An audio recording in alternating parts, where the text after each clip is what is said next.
दोस्तों, इस वीडियो के बारे में से मैं आपको अमीन का ट्रेनिंग देने के लिए जा रहा हूँ।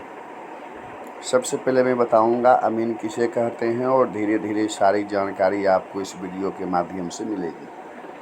तो देखिए, अमीन किसे कहते हैं। जो व्यक्ति ईमानदारी एवं सच्चाई पूर्वक किसी भी ज़मीन को नाप कर नक्शा तैयार कर दे, उसे हम अमीन कहते हैं। जो व्यक्ति सच्चाई पूर्वक किसी भी ज़मीन को नापकर नक्शा बना देगा, उसे हम अमीन कहते हैं। अमीन एक अरबी शब्द है।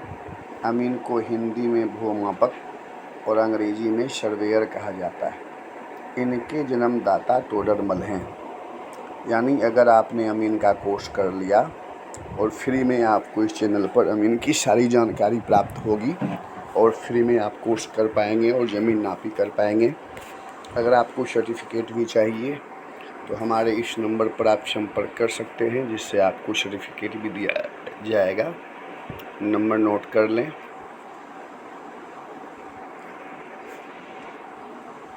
7482046177। तो ये नंबर है। इस नंबर पर आपको अमीन का सर्टिफिकेट भी गवर्नमेंट से मान्यता प्राप्त मिलेगा।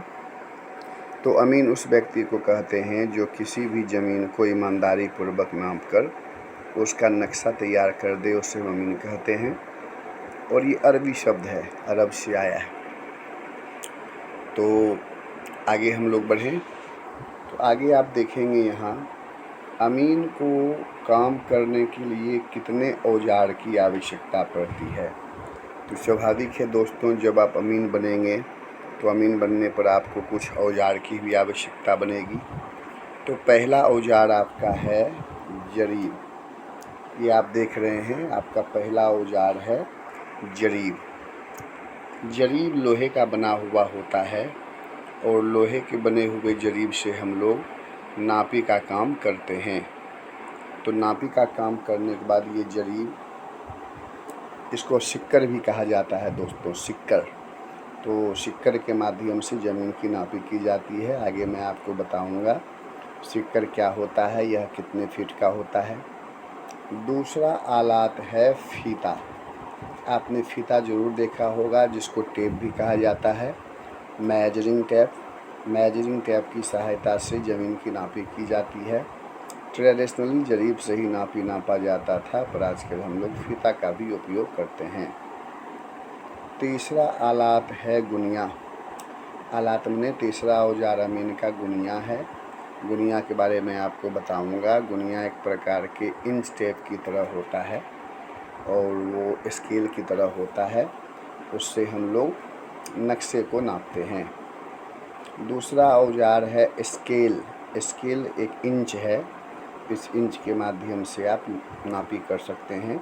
जो इंच हम लोग अपने स्कूल में यूज करते हैं, वैसा ही स्केल हम लोग ज़मीन नापी में भी रखते हैं।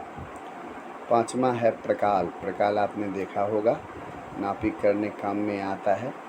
फिर आगे कंघी, टोंक, राइट एंगल, पटरी, सोजा, नक्शा, पेंसिल, ट्रेसिंग पेपर, इस सारी चीज़ों के बारे में, फिर आपको केड़ा, इन सारी चीज़ों के बारे में आपको जानकारी दी जाएगी। बने रहें, लाइक, सब्सक्राइब और इस चैनल को फॉलो कर लें। पूर्ण कोर्स आपको करवाया जाएगा। धन्यवाद।